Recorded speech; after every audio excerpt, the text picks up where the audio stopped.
Hola chicos, bueno, como sabéis ya hemos terminado la unidad 2, ahora os voy a presentar la unidad 3, os pondré el libro correspondiente a la unidad 3 en Google Classroom y bueno, os voy a hablar un poquito sobre de qué va esta unidad. Como veis el título Unit 3, Eating Out, es decir, esta unidad se refiere a la comida, a comer en restaurantes. Sabéis que eating es comer, eating out, out es fuera, ¿verdad? Entonces eating out es salir a comer, ¿no? Bueno, pues veis que aparte del vocabulario referido a la comida, las bebidas, los restaurantes, las tiendas de comida y eso, pues tenemos en la parte de gramática el presente perfecto simple, el segundo condicional y los adverbios y frases de modo. Bueno, empezamos en la página 3, donde tenemos vocabulario de la comida. Vamos con apples, manzanas, water, agua, bread, pan, orange, naranja, orange juice, zumo de naranja, wine, vino, chocolate, chocolate, sliced bread, pan de molde, banana, plátano, coffee, café, lettuce, lechuga, salad, ensalada, steak, filete, aunque más que filete es un chuletón, normalmente de ternera, eggs, huevos, chips, patatas fritas en Reino Unido, fries, patatas fritas en Estados Unidos, beer, cerveza, biscuit, galleta en Reino Unido, cookie, galleta en Estados Unidos, grapes, uvas, oil, aceite y salt, sal. Bueno, supongo que sabéis que en muchos de estos casos, bueno, simplemente pues podemos utilizar los numerales para algunos de ellos, ¿no? One, a ver, voy a hacer la letra más grande. One cookie, ¿verdad? Pero en muchos casos simplemente vamos a utilizar some y any cuando no especificamos el número, ¿no? Además, muchos de ellos son no contables, esto ya lo habéis estudiado en inglés, que directamente no se puede decir 1, 2, 3, como puede ser en el caso del azúcar o la sal, ¿no? No se puede decir 2 azúcares o 3 sales, ¿verdad? Para eso hay que utilizar los partitivos o simplemente referirse en términos generales. Por ejemplo, I want some salt, ¿verdad? Quiero algo de sal, ¿no? O, fijaros que estoy utilizando some, algo de, un poco de, some, algo de. Y en el caso de que la oración sea interrogativa o negativa, do you want, en este caso, any salt? O I don't, a ver qué ha pasado, o I don't want any salt. Fijaros que aquí, como la frase está en negativa, usa any. En el primer ejemplo, I want some salt, quiero algo de sal. Do you want any salt? ¿Quieres algo de sal? Y I don't want any salt, no quiero nada de sal. ¿Vale? Eso es cuando no especificamos el número, más que nada, o porque no queremos especificarlo, o porque estamos usando un nombre como sal, como azúcar, como cerveza, como agua, que no se puede, que no son contables, ¿no? No se puede decir, por ejemplo, one salt, two salts. Esto estaría mal dicho, ¿vale? No se puede porque es incontable, ¿vale? Bueno. Por otro lado están los partitivos que nos ayudan también a separarlo, ¿no? Yo si no puedo decir, por ejemplo, una sal, 2 sales, 3 sales, sí que puedo decir 1 kilo of salt, ¿verdad? Lo mismo pasa con, yo qué sé, con el agua, ¿no? A glass of water. Fijaros, aquí tenemos los partitivos. A bar of, una barra de, por ejemplo, a bar of chocolate, una barra de chocolate. A loaf of, una hogaza o una barra de pan, por ejemplo, a loaf of bread. A glass of, un vaso de, por ejemplo, un vaso de agua, a glass of water. A cup of, una taza de, por ejemplo, a cup of coffee, una taza de café. A slice of, una rodaja de, por ejemplo, a slice of bread, una rodaja de pan. A pint of, una pinta de, ¿sabéis? Pint, la pinta es una medida para los líquidos usada en Reino Unido. Una pinta es en torno a medio litro y, por ejemplo, se usa mucho con la cerveza. A pint of beer. A kilo of, un kilo de, por ejemplo, a kilo of potatoes. A liter of, un litro de, por ejemplo, a liter of beer, un litro de cerveza. A packet of, un paquete de, por ejemplo, a packet of cookies, un paquete de galletas. Bueno, vamos con la página 4, vocabulario referido a la comida y la bebida, y fijaros que separamos según los tipos en fruit, fruta, vegetables, verduras, legumes, legumbres, meat, carne y poultry, aves, fish, pescado y seafood, marisco, dairies, lácteos, drinks, bebidas, cereals, cereales y other, porque hay algunos que no encajan en ninguno de estos, otros. Bueno, tomato, tomate, que por cierto, el tomate es una fruta, ¿vale? Lo digo porque más adelante hay una actividad donde os voy a pedir que categoricéis todas estas, digamos, todas estas palabras, todas estas comidas en la categoría a la que pertenece, y el tomate es una fruta, no es una hortaliza, ¿vale? Ni una verdura. Beef, ternera, sardines, sardinas, rice, arroz, flour, harina, sugar, azúcar, ham, jamón cocido, lo que entendemos nosotros como jamón york, Iberian ham, es decir, jamón serrano, jamón ibérico, ¿no? El jamón de España, digamos, honey, miel, potatoes, patatas, corn, maíz, pear, pera, pasta, es del italiano, así que es igual. Species, esto es un error, ¿vale? En realidad se dice spices, ¿vale? Species son especies, pero de animales. Especias se dice spices, como tengo aquí escrito. Lo voy a hacer más grande, que alguno de vosotros estáis viendo esto desde el móvil y a lo mejor no veis muy bien. Vinegar, vinagre. Jam, mermelada. Hamburger, hamburguesa. Tuna, atún. Salmon, salmón. Butter, mantequilla. Cheese, queso. Lemon, limón. Beans, judías. Cereals, cereales. Pepper, pimiento. Onion, cebolla. Chicken, pollo. Pork, cerdo. Lemonade, limonada. Sausage, salchicha o embutido. Spirits, licores, aunque también es común usar este tipo de palabra, liquor. Coffee, café.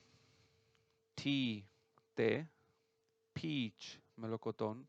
Nuts, nueces, frutos secos en general. Strawberry, fresa.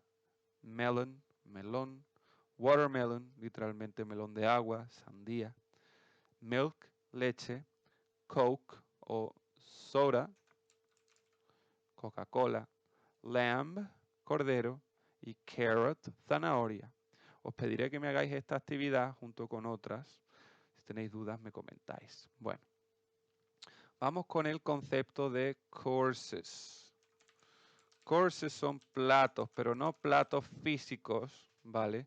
Sino, es decir, no un plato de cerámica o de vidrio, sino los platos referidos al el orden de platos que recibimos en la mesa. por ejemplo, primer plato, segundo plato, etc. Esto se le llama courses. El primero de ellos, dice aquí, appetizers, son los aperitivos, los entrantes, dicen algunos, ¿no? Main course, dice aquí primer plato, aunque main, la palabra main significa principal. Tened en cuenta que en el mundo anglosajón, normalmente el plato más importante es el primer plato, mientras que para nosotros el plato más importante normalmente es el segundo plato, que además tiene más comida, tiene más chicha, ¿verdad? Bueno, pues main course, primer plato, second course, segundo plato, dessert con 2 S sería postre, con una S es desierto, cuidado con eso, ¿eh? Bueno.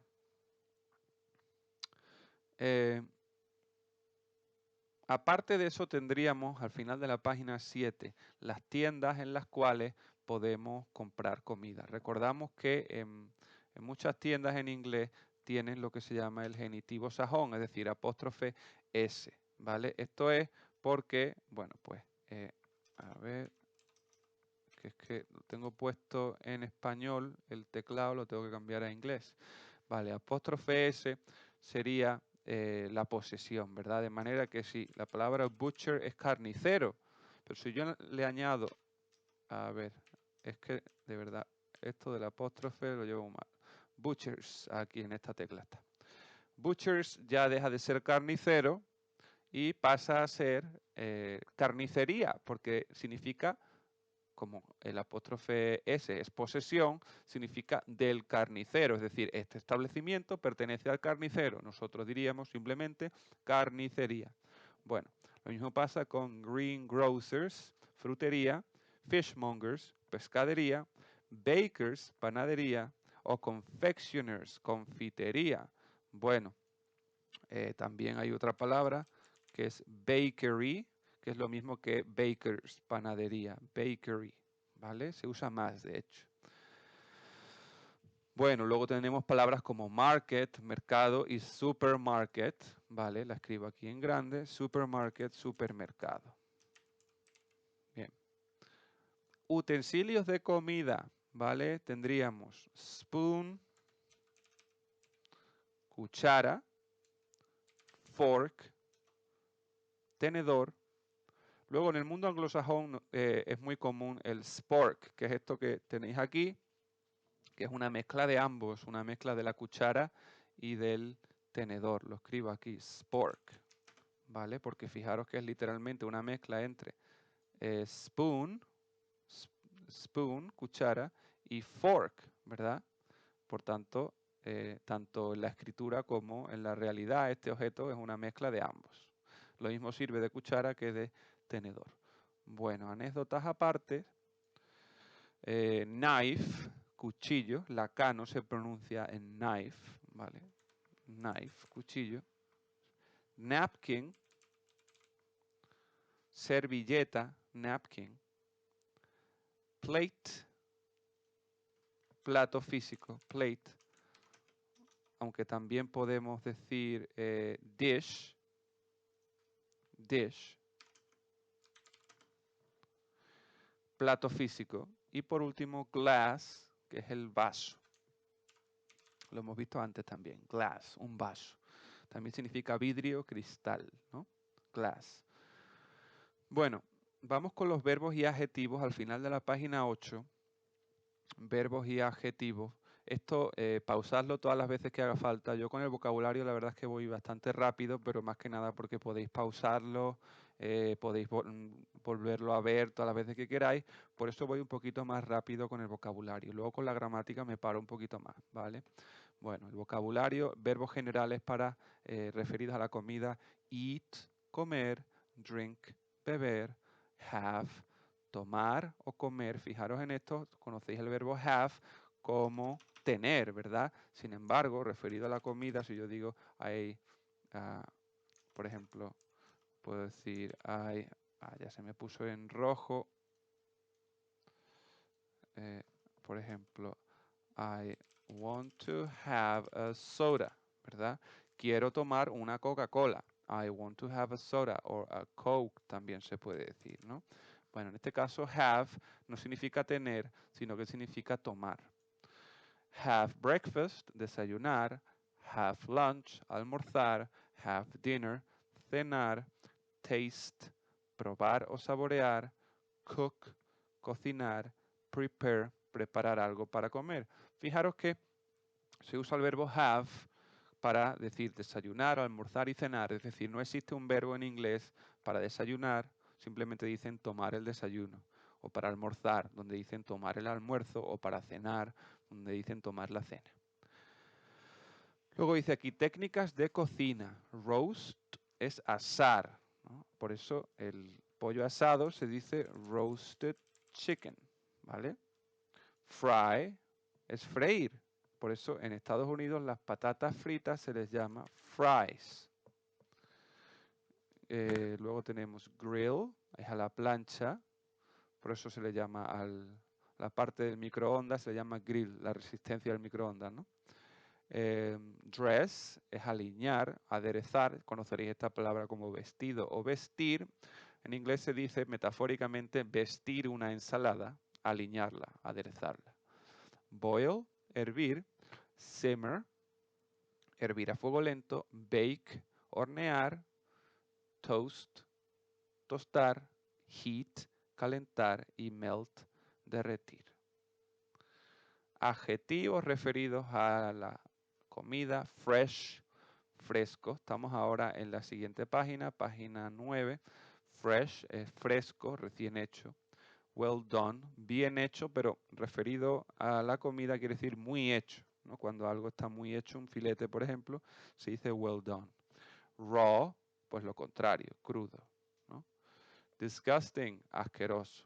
Delicious, delicioso. Sweet, dulce. Spicy, picante. Healthy, saludable. Fatty, con mucha grasa, muy grasiento. Yummy, rico. Flavorless, insípido, que no tiene sabor. Y stale, rancio, ¿vale? Bueno, preguntas, expresiones que podemos utilizar en un restaurante. Por ejemplo, para decir que hemos reservado una mesa, I have a table booked under my name. Literalmente, tengo una mesa reservada a mi nombre. O simplemente, I have booked a table. He reservado una mesa. Fijaros que el verbo book, conocéis la palabra book, que es libro, ¿verdad? Pero como verbo es reservar, porque las reservas se escriben en un libro, ¿verdad? Bueno, por lo menos antes.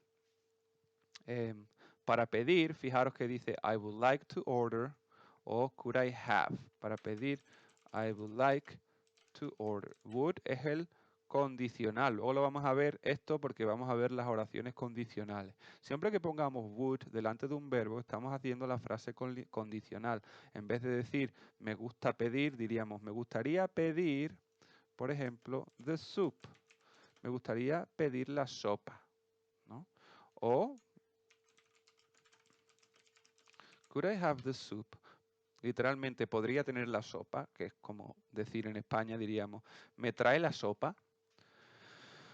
Sabemos que en inglés, en el mundo anglosajón, son como más educados, son como menos exigentes y más, digamos, pues, digamos que lo que hacen más es preguntar en lugar de exigir y por tanto dicen oraciones de este tipo. Could I have the soup? Podría tener la sopa, literalmente. Y luego dice, el camarero nos diría, Are you ready to order? El verbo order significa pedir, ¿vale? Pedir en un restaurante, comprar por internet, también es to order. No significa ordenar, ¿vale? Es demasiado fuerte esta palabra, ordenar. No le puedes ordenar a un camarero, ¿verdad? Simplemente le pides la comida, ¿no? Entonces, fijaros la palabra ready, que significa listo, preparado. Are you ready to order? ¿Estás listo o lista para pedir? ¿No? Es decir, ya has decidido qué quieres. Luego dice, el camarero nos pregunta si queremos algo más. Y aquí diría, anything else? Anything else? Como pregunta. Literalmente, ¿algo más? Anything else? Bueno, para pedir la carta diríamos, could I have the menu? Fijaros que la palabra menu no podemos confundir con menú. En España un menú, sabéis que es cuando un restaurante hace una oferta de primero, segundo, postre y bebida, se le llama el menú. Pero la palabra menu en inglés, o sea, en español es la carta, ¿vale? Podría tener la carta, se dice en inglés, ¿no? Y para pagar, can we pay o could we pay? Could I pay, please? ¿Puedo pagar, por favor? Si queremos pedir incluso podemos utilizar la palabra bill, que es la cuenta, ¿vale? Could I have the bill, please? ¿Ok? Bueno, dice aquí, si queremos pedir recomendaciones al camarero, podemos usar el verbo recommend. A ver, voy a borrar. What would you recommend? ¿Qué me recomendaría usted? What would you recommend? Y dice, el camarero nos pregunta qué nos apetece beber, pues, what would you like to drink? ¿Qué qué le gustaría a usted beber? Y por último, para los más generosos, que esto es muy común en el mundo anglosajón, que es dar propina, keep the change, quédate el cambio. Keep the change, change, cambio, ¿no? Bueno, un segundín, que llaman a la puerta, pauso el vídeo. Bueno, vamos con la parte que seguramente os preocupe más, que es la parte de gramática, donde realmente pues necesitáis más mi ayuda, que sería a partir de la página 11. Sabéis que el vocabulario, bueno, no tiene tanta chicha, ¿verdad? Pero la gramática, pues sí que os ayuda a una explicación, sobre todo el presente perfecto simple, o perdón, pretérito perfecto compuesto, que en inglés se le llama present perfect simple. Bueno, este es un tiempo verbal que en español utilizamos muy a menudo, sobre todo cuando nos referimos a acciones que han ocurrido recientemente, ¿vale? Normalmente yo diría, por ejemplo,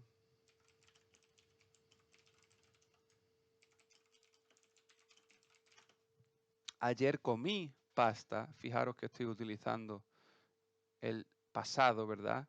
Y hoy he comido pasta, ¿vale? En este caso, como la acción de comer pasta ocurrió hoy, ha ocurrido hoy, estoy diciendo hoy he comido pasta en lugar de decir hoy comí pasta. Bueno, en eso consiste el pretérito perfecto compuesto. Se trata de un pasado, pero de un pasado que está cercano al presente. Cercano de varias maneras, no necesariamente en cuanto al tiempo. Luego vamos a ver a qué me refiero con esto. Pero bueno, se trata de un pasado que tiene, digamos, repercusión en el presente. De alguna manera está conectado ese pasado, esa acción que ocurre en el pasado está conectada con el presente. Para escribir frases en este tiempo verbal, vamos a necesitar primero el auxiliar have más el participio del verbo. Bueno, hasta ahora nosotros conocíamos el verbo to have como el verbo tener. Sin embargo, aquí el verbo to have no tiene ese significado, tampoco, como hemos visto antes, el significado de tomar, comer, ¿verdad? Habíamos visto hace un segundo, pero sí que tiene, digamos, como verbo que en este caso no tiene significado en sí, pero sí que ayuda a la oración a darle el sentido de pasado, ¿vale? De algo que ha ocurrido recientemente, en el pasado. A ello le vamos a añadir el verbo en participio, el verbo principal en participio, que luego vamos a ver qué es esto del participio. Vamos a ver. Fijaros que si yo digo, por ejemplo, I worked yesterday, yo trabajé ayer, bueno, pues en el pasado solo añado ed al verbo, ¿verdad? I worked yesterday. Pero si yo digo he trabajado esta mañana, ya no utilizo el pasado, ¿verdad? Ya utilizo lo que se conoce como pretérito perfecto compuesto y digo I, fijaros, ahora añado el auxiliar have, ¿vale?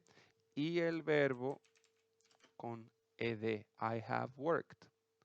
Vale, este es un verbo regular, ¿vale? Un verbo regular significa que en pasado, tanto la forma de pasado, como vemos aquí, tanto la forma de pasado se forma, tanto el pretérito se forma añadiendo ed al final, como el participio se forma añadiendo ed al final, ¿vale? I worked yesterday, I have worked. Por ejemplo, this morning, ¿vale? Esta mañana he trabajado, ¿vale? Vamos a ver. Os voy a explicar desde cero en qué consiste esto.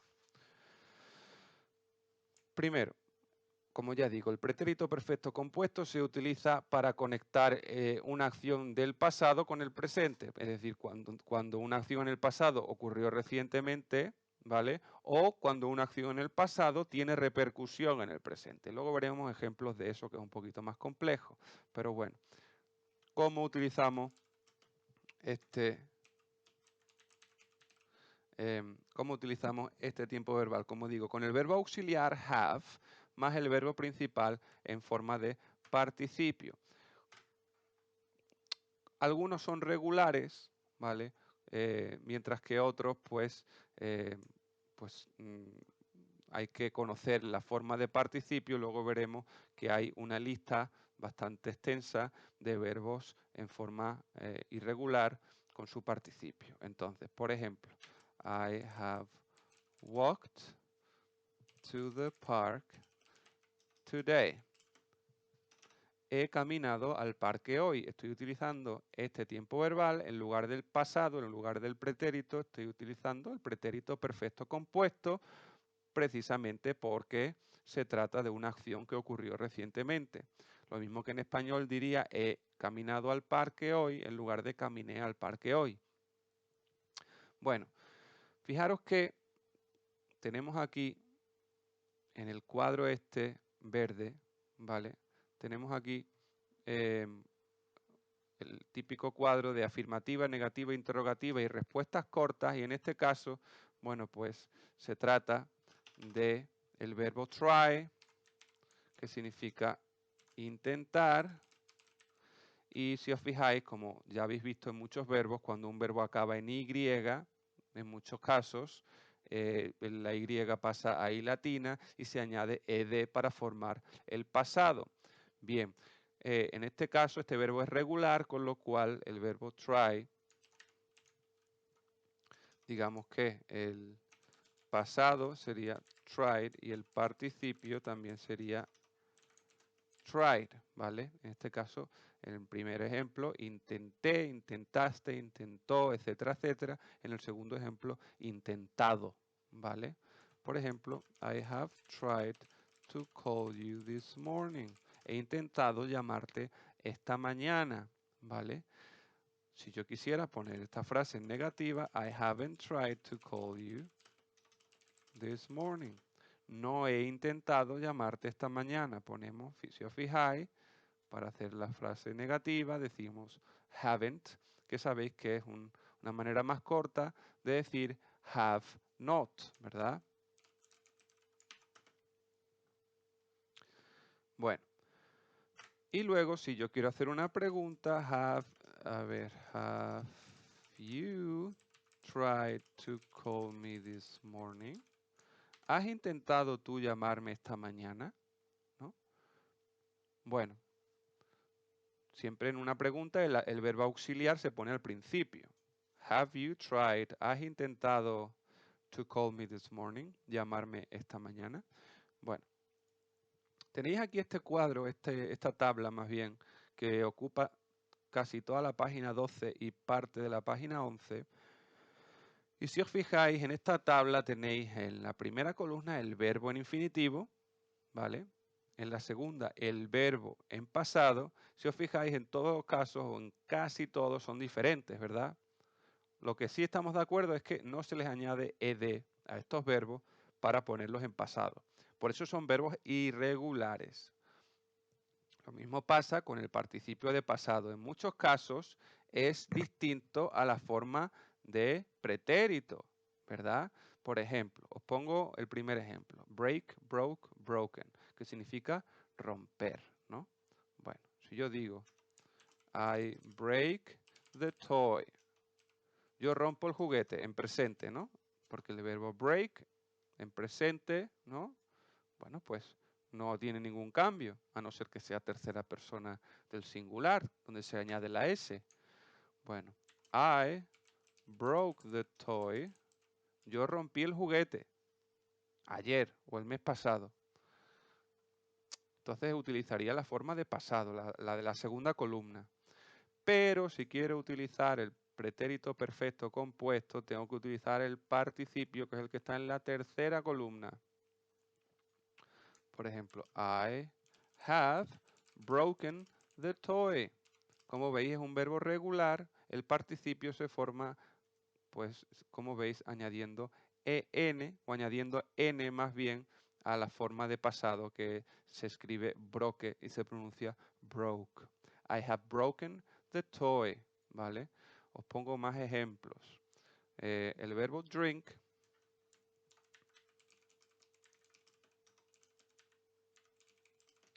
Fijaros, si yo digo I drink water, yo bebo agua.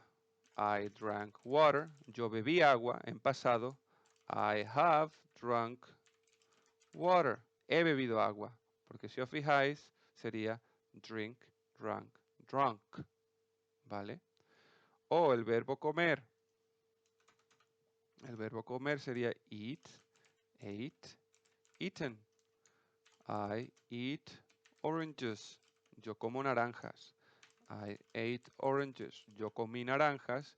I have eaten oranges. He comido naranjas. Fijaros que algunos ejemplos pues tienen las tres formas iguales. Sigue siendo irregular porque cualquier verbo que no se le añade ed para formar el pasado y para formar el participio es irregular. Con lo cual fijaros que, por ejemplo, cut, cortar, son todas iguales. O read, read, se escriben las tres iguales. Por ejemplo, I read a book, leo un libro. I read a book, leí un libro. I have read a book, he leído un libro, ¿no? Por ejemplo, put, son las tres iguales también, ¿sí? En muchos casos pasa muy a menudo que la forma de pasado y el participio son iguales también, ¿no? Por ejemplo, send, sent, sent. Sell, sold, sold. ¿Sí? Son las tres, son tanto el pasado como el participio son iguales. Ok. En muchos casos hay algunos que son completamente diferentes. Por ejemplo, go, went, gone. I go to the shop. Voy a la tienda. I went to the shop. Fui a la tienda. I have gone to the shop. He ido a la tienda. ¿Vale? Claro, si vamos a utilizar el pretérito perfecto compuesto, tenemos que utilizar el auxiliar have y el participio del verbo. Si resulta que el verbo es irregular, porque no es de los que se le añade ed al final, en ese caso tenemos que conocer el verbo de la tercera columna de la página 12, 11 y 12. Bueno, aparte de utilizar el presente perfecto o el pretérito perfecto compuesto más bien para acciones que han ocurrido recientemente, dice aquí al final de la página 12, se usa para hablar de hechos o experiencias ocurridos en algún momento en el pasado, pero sin especificar cuándo. Por ejemplo, I have been to Barcelona. He estado en Barcelona, ¿no? O la B que dice, también se usa cuando hablamos de acciones recientemente acabadas, que es lo que ya os he dicho yo, donde se puede añadir la palabra just, el adverbio just, que nos viene a ayudar para decir que algo acaba, la acción acaba de completarse. Es la única manera de traducir esto porque no tienen un verbo que sea acabar de hacer algo. Por ejemplo, just finished my lunch. Justo acabo de terminar mi almuerzo, ¿no?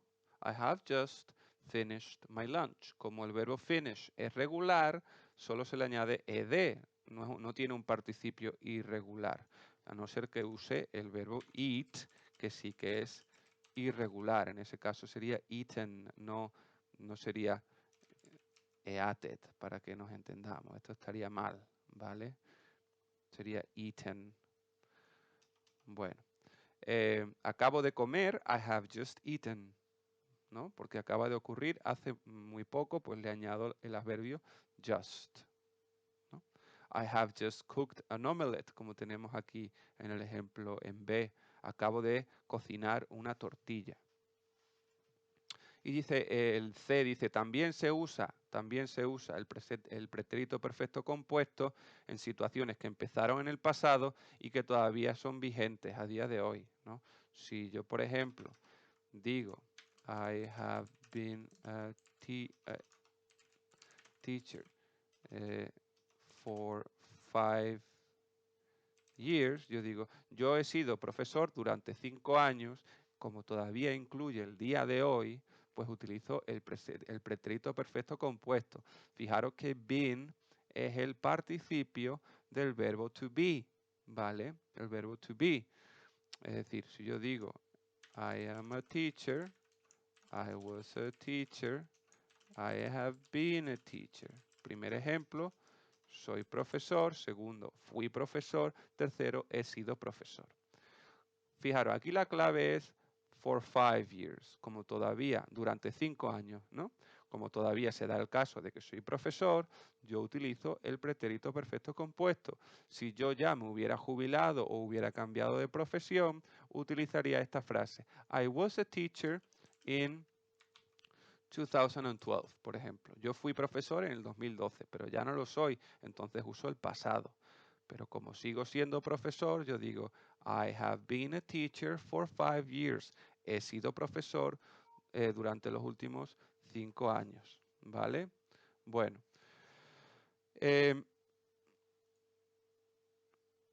Vamos a ver. Expresiones importantes que nos pueden servir aquí. Bueno, algunas de ellas ya las he mencionado. Vamos a ver.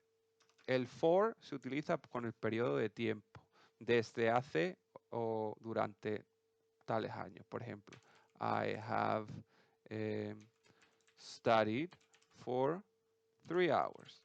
He estudiado durante 3 horas. El for aquí significa durante. O puedo decir, I have studied since 1 o'clock. He estudiado desde la 1 de la tarde. ¿Sí? O puedo decir, I have worked for 6 years. He trabajado durante 6 años. O I have worked since 2014. He trabajado desde el año 2014. Fijaros que la diferencia es, como vemos aquí en este cuadro, que for significa durante y since significa desde, que no es lo mismo, ¿vale?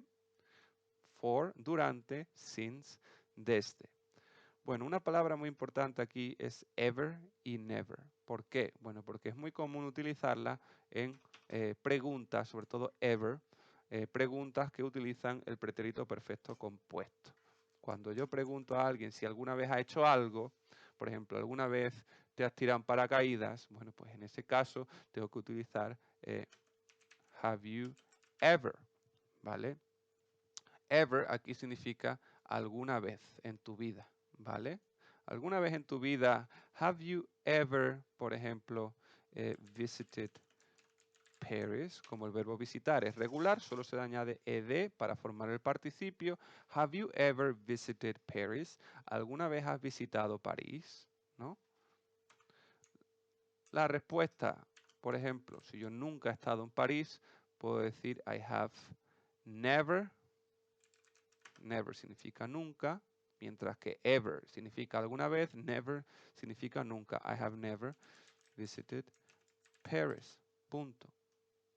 ¿Vale? Have you ever, por ejemplo, been to the United States? ¿Alguna vez has estado en los Estados Unidos? Been, repito, es el participio del verbo to be. Estar, ser o estar. En este caso, ¿alguna vez has estado en los Estados Unidos? I have never been to the United States. Punto. Nunca he estado en los Estados Unidos, por ejemplo. ¿Vale? Luego tenemos también adverbios como recently, recientemente, hace poco, por ejemplo. I have recently bought a house. He comprado una casa recientemente. O I have never had a car in my life. Fijaros tenemos aquí el siguiente ejemplo, in my life, nunca en mi vida. Se utiliza en oraciones negativas, ¿vale? I have never had a car in my life. Nunca he tenido coche en mi vida, por ejemplo.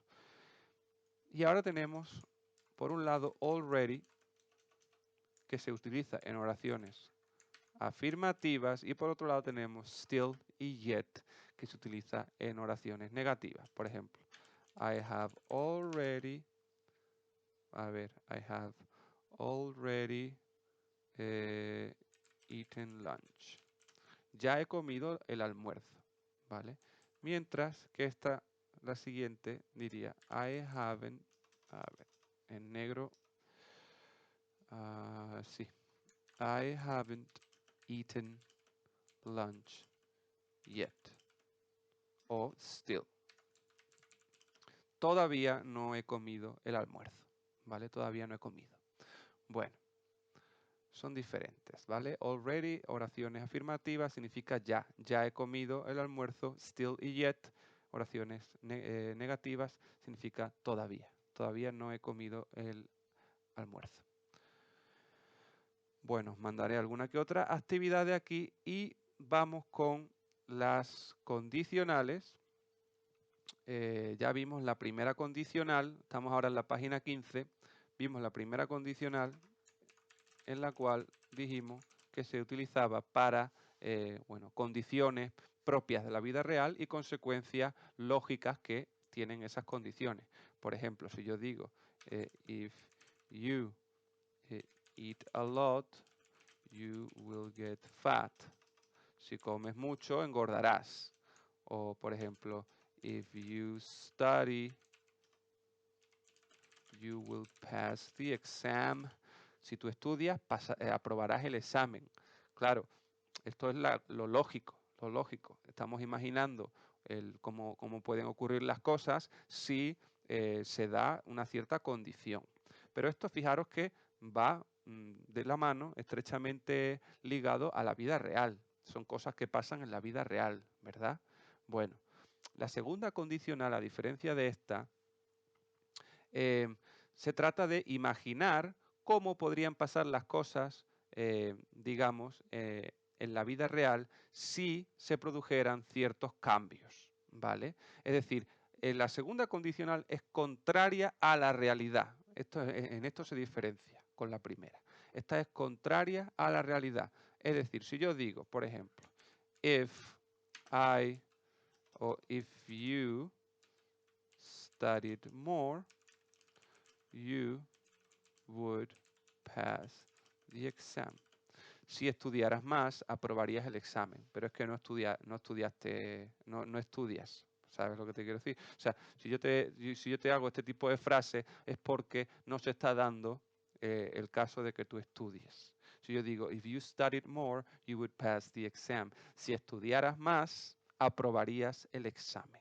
Estoy imaginando, con esta oración, estoy imaginando una realidad alternativa en la cual tú estudias más. Y en esas condiciones se daría la siguiente consecuencia, que tú aprobarías el examen. Pero, repito, esto es un tipo de oración que se da para imaginar la realidad ocurriendo de una manera diferente porque no se da ese caso. Eso es lo importante aquí, que no se da ese caso. ¿Vale? A ver, os voy a poner más ejemplos dentro de un momento, pero os recuerdo así brevemente. Una oración condicional tiene la condición y tiene la consecuencia. ¿Vale? La condición siempre tiene la partícula if. Esto es muy importante. La condición siempre tiene la partícula if. Lo digo porque tenéis que saber identificar en una frase cuál es la condición y cuál es la consecuencia. No solamente por el orden puede cambiar. Si yo digo, por ejemplo, en vez de if you study more, you would pass the exam, yo puedo cambiar el orden de la frase y decir you would pass the exam if you studied more. Lo mismo pasa en español. Si estudiaras más, aprobarías el examen o aprobarías el examen si estudiaras más. Es decir, el orden de factores no altera al producto final, ¿vale? Hay que tener en cuenta que para identificar cuál es la condición, hay que saber que la parte de la frase que tiene if siempre es la condición, ¿vale? Tenemos aquí la explicación, la regla, digamos, en la página 16, el cuadro este que tenemos en rojo y en verde, if clause, es decir, la frase con if y main clause, la frase principal, normalmente lo llamo la condición, if clause, y la consecuencia, main clause. Bueno, entonces, if, dice aquí, lo pongo en español para que quede más claro, condición, bueno, if más el sujeto de la frase, como dice aquí, más el verbo en pasado simple. ¿Vale? Consecuencia. Sujeto, otra vez, más would, más verbo. Y ya habíamos visto que would se utiliza para el condicional. Siempre que lo pongamos delante de un verbo, ¿no? Pues lo que estamos haciendo es convertirlo en una condición. A ver, infinitivo. Vamos a ver. Esta sería, digamos, vuestra guía para saber cómo formar una frase y además cómo identificarla. Una frase en condicional, la segunda condicional. Vamos a ver, por ejemplo, yo puedo decir, if I were rich, I would buy a new car, ¿no? O voy a poner otra, if I had more money, por ejemplo. Bueno, sabéis que if es la partícula que inicia la condición, I es el sujeto, yo, ¿verdad? Had es el verbo en pasado simple, ¿verdad? El pasado de tener. Y more money, más dinero, ¿verdad? Asociado al verbo have. Bueno, si yo tuviera más dinero, si yo digo esta frase es porque no tengo dinero, ¿verdad? Por eso digo que esta segunda condicional es imaginar la realidad ocurriendo de manera diferente a cómo es, ¿vale? If I had more money, si yo tuviera dinero, I would buy a new car. Compraría un coche nuevo. Fijaros que would hace que el verbo sea condicional, por eso digo compraría. Would buy a new car. Bueno, si os fijáis, antes de escribir esta frase yo utilicé el verbo were. If I were rich. Ahora bien, esto es una excepción, es el único verbo que en una frase condicional no se pone su forma de pasado normal, sino que sabéis que normalmente esto debería ser el verbo to be, debería ser if I was, ¿verdad? Es el pasado y además el sujeto es I, con lo cual sería was, ¿no? Pero es una excepción, es una especie de subjuntivo en inglés que hay y en una frase condicional de segundo tipo con el verbo to be se utiliza were, no se utiliza was, ¿vale? If I were rich, si yo fuera rico, I would buy a mansion, compraría una mansión, por ejemplo. Claro, yo no soy rico, con lo cual yo tengo que utilizar la segunda condicional, la que se utiliza para situaciones distintas a la realidad. If I were rich, I would buy a mansion. Si fuera rico, compraría una mansión. I would visit the doctor if I were you. Si yo fuera tú, visitaría al doctor o visitaría al doctor si yo fuera tú. Veis que cambio el orden de la frase para que veáis más o menos que se puede jugar un poco con la frase, ¿vale? Con el orden de la frase. Bueno, lo importante es que identifiquéis cuál es la condición y cuál es la consecuencia. En este caso, I would visit the doctor, yo visitaría al médico, es la consecuencia de que si yo fuera tú. Lógicamente, yo no puedo ser tú, con lo cual yo tengo que utilizar la segunda condicional. No puedo decir si yo soy tú, porque yo no puedo ser tú. Entonces tengo que decir si yo fuera tú, ¿no? En español usamos el subjuntivo, en inglés pues ponemos las oraciones, el verbo en pasado, ¿vale? Si yo fuera tú, visitaría al médico. O if I were you, I would find a new job. Si yo fuera tú, buscaría o encontraría, trataría de encontrar un nuevo trabajo. Si yo fuera tú. Bueno, aquí tenemos otro ejemplo. If I were rich, I would travel around the world. Si fuera rico o rica, viajaría alrededor del mundo. Fijaros otro ejemplo. If I spoke Italian, I would travel to Italy. Si yo hablara italiano, viajaría a Italia, pero como no lo hablo, pues no viajo a Italia. Es decir, yo estoy imaginando esa realidad alternativa en la cual yo hablo italiano, ¿vale? Bueno, y ya acabamos con esto. Si tenéis dudas, repito, por favor, escribidme, os ayudo un poquito más. Yo, como digo, hago los vídeos relativamente breves para que pauséis todas las veces que haga falta y veáis los ejemplos todas las veces que hagan falta. Pero si tenéis alguna duda, si algo no lo entendéis, decidme y yo os intento ayudar un poquito más. Bueno. Página 18, con esto acabamos adverbios y frases de modo, ¿vale?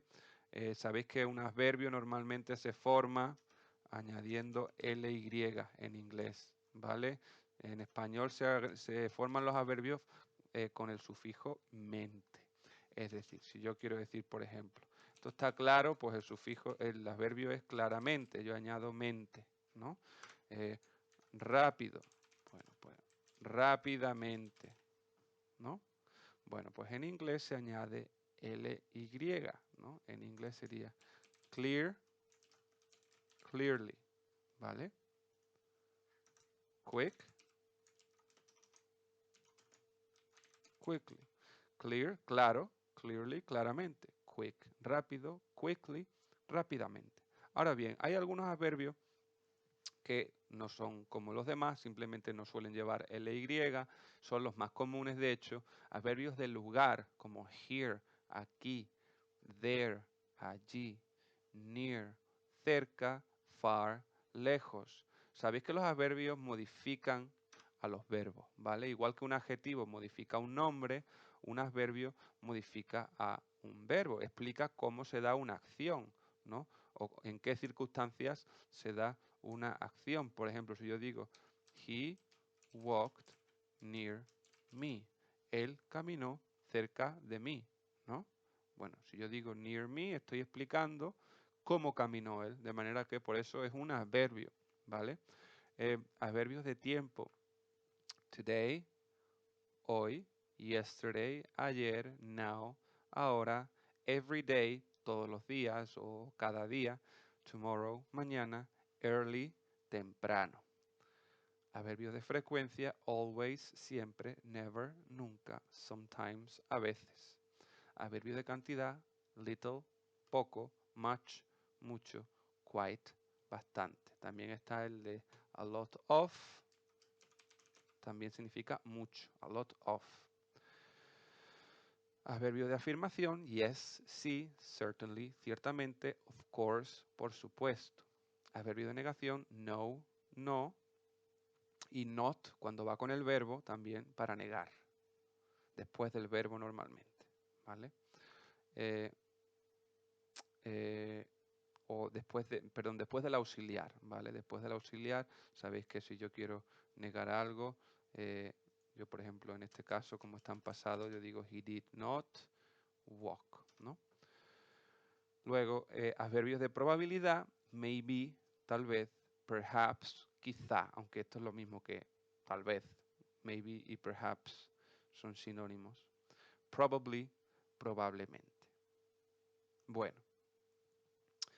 Hay algunos que son irregulares, ¿vale? Es decir, si yo, por ejemplo, tengo el adjetivo good, el adverbio, en este caso es well, ¿vale? The good, bueno, el adverbio es bien y sería well, ¿vale?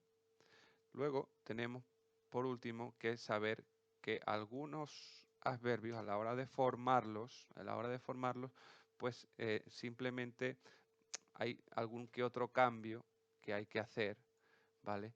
Como he explicado antes, normalmente se le añade ly, es decir, sad significa triste, sadly, tristemente. Extreme significa extremado, extremado. Extremely significa extremadamente, ¿vale? Ahora bien, hay algunos, sobre todo cuando acaban en e, que se quita la e, true, verdadero. Truly, verdaderamente, se quita la e, como veis aquí en el cuadro que tenemos en la página 18. True, verdadero, truly, desaparece la e, verdaderamente. Sensible, no significa sensible, significa sensato. Es decir, the sensible, sensibly, sensatamente. Ahora bien, cuando acaban en ic, como por ejemplo tragic, trágico, tragically, trágicamente. Fijaros que se le añade a, l y luego la ly propia de un adverbio, ¿no? Tragically. O basic, básico, básicamente sería basically, basically, para que nos entendamos. O el que viene aquí en el ejemplo, dramatic, dramático, dramatically, dramáticamente. Y por último, tenemos aquellos que acaban en Y, sobre todo precedidos de consonante, happy, happily, se cambia la Y por una I latina y se añade LY, como en el resto de casos, ¿vale? Bueno, con esto prácticamente acabamos, ya no vamos a ver pronunciación, no vamos a ver la parte de cultura, simplemente lo que hemos visto hasta ahora. Y bueno, deciros que al final del cuatrimestre os pondré una pequeña prueba que podéis hacer en casa y que más que un examen, bueno, es una especie de, bueno, sí, si le queréis llamar examen, pero podéis hacerlo en casa, tendrá una lectura, tendréis que contestar preguntas sobre la lectura, tendrá actividades que podéis incluso consultar el libro en casa para hacerlo. Por eso no lo llamo tanto examen, pero sí que equivale a ese examen que tenéis que hacer, que corresponde al 40% de la nota. Sabéis que el 60% de la nota son las actividades, pero que hay un 40% que es el examen y que tenéis que aprobar también para aprobar mi curso. Bueno, ya os informaré más sobre eso. Espero que estéis bien, espero que estéis disfrutando de la desescalada, que ya podéis salir a dar una vueltita y que os dé un poco el sol ahora que empieza el buen tiempo. Y nada, espero que, lo dicho, espero que estéis bien. Un saludo a todos y a cuidarse.